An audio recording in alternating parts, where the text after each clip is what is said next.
be the object of affection, not because of what I've done, not because of who I am, not because of who I know, not because of what I own, but I want someone in the world to look me in the eye and see just me and value, love, care for, and want me to belong to them. Everybody wants to be loved.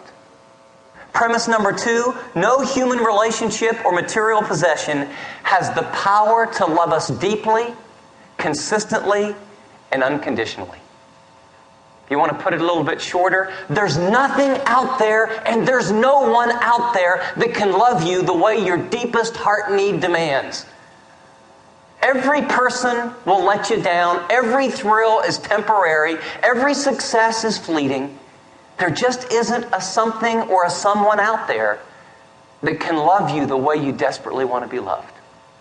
Premise number 3, when we feel unloved, we will figure out ways to get others to love us. When that need doesn't get met to be deeply loved, you and I will figure ways to get people to love us. In the bulletin, I noticed a new Search for Significance class. Excellent book. The thesis of that book, Search for Significance, is really how we attempt to get other people to love us. And it's usually fairly unhealthy ways. Usually brings a lot of long-term pain. It's things like performance.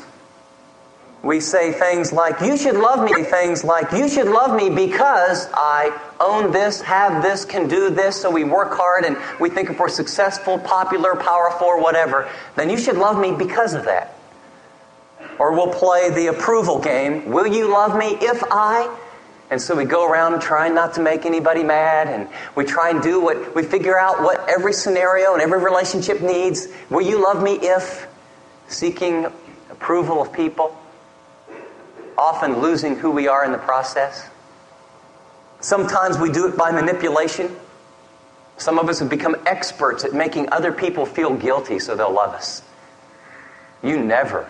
You always. Some of us use barter.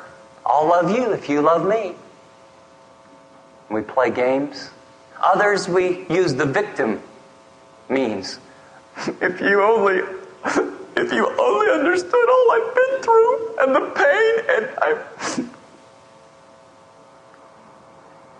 and we use ways to get people to feel sorry for us because that feels a lot like love. Other people know it's not love, but they'll use attention getting, acting out. Because even to have people mad at you, to show some emotion is better than nothing. The premise simply is this. You and I will play a multitude of games in relationships to try and get people to love us when we don't feel deeply loved. Premise number 4 is just because God loves us, there's no guarantee that we'll experience that love. That's one you might want to ponder a little bit. Can you sign off on that? The fact is, God loves you. He's demonstrated His love. You're the object of His affection right now. Not if you do this, not if you clean up your act a little bit, not if you do this or do that. This morning, right where you're at, you are the object of His affection. He loves you. But that doesn't mean you'll experience it.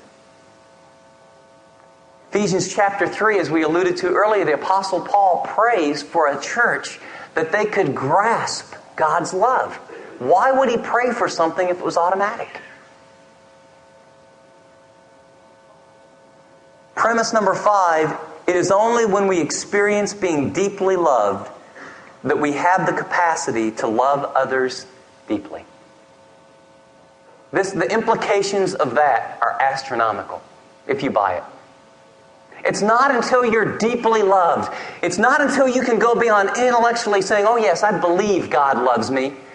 But where it moves down into your emotions and into your spirit and into your soul, and where there's an abiding sense that you're filled up, that you have value apart from your performance, apart from anything.